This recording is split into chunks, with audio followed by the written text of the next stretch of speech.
Жарык дүйнөгө келгенине 15 күн дегенде бул ымыркай күйүктөн улам жан берди. Түп районунун төрөт үйүндө 25 жаштагы Мадина Муратбекова 25 ноябрда көз жарган. Баласын жоготкон келиндин апасынын айтымында наристе 3 килограмм төрөлгөн жана абалы да жакшы болгон. Бирок капыстан эле ден соолугу начарлап, 6-күн дегенде гана облустук ооруканага жеткирилет. Мундагы дарыгерлер дароо эле ымыркайдын буту жана калган денелери күйүп калганын билдирет. Апасынын айтымында төрөт үйүнүн дарыгерлери баланы камфор спирти менен жылыткан.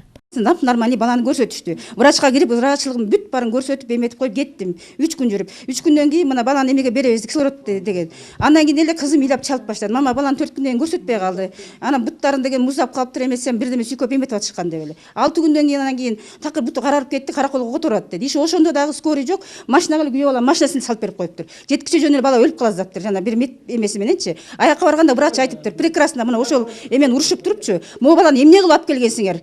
Ымыркай облустук ооруканага жеткирилгенден кийин жаңы төрөгөн энеден анализ алынат. Түп райондук төрөт үйүнүн дарыгерлери болсо, төрөгөн келин өзү күнөөлүү, ал жугуштуу жыныс оору менен келгендиктен бала ушундай абалга туш болду деп билдирген. Мында диагноз төрөттөн 6 күн өткөндөн кийин гана берилгени суроо жаратпай койбойт.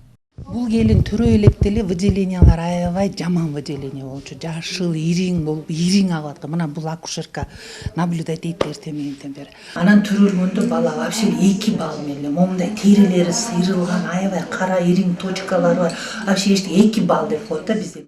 Мындай кабардан кийин ымыркайдын апасы менен атасы бир нече жолу анализ тапшырууга аргасыз болушат. Облустук дарыгерлер болсо энинин боюнда бар мезгилде эч кандай оору менен оорубаганын далилдейт. Андан кийин бул үй бүлө төрөт бөлүмүнүн башчысына келгенде окуя башкача нукка бурулат.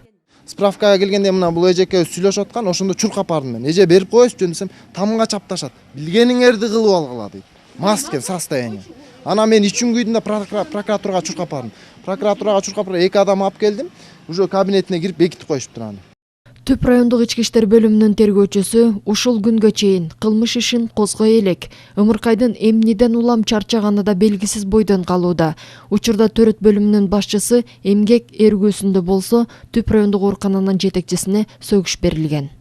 Бул киши жакшы болуп калды деген да, жакшы болуп калды, өзүбүздөн эле чыгарткыла деп мага известность койгон төрөгөндө. Бияктан келип информация, отчет күндө алып турам да. Баланы мен көргөн эмесмин. Ички иштер министрлигинин маалыматы боюнча, Түп райондук оорукананын башчысы бул окуяга чейин мыйзамсыз тендер өткөргөндүгү боюнча шектелген. Чыгымдын көлөмү 2 миллион сомду түзөт.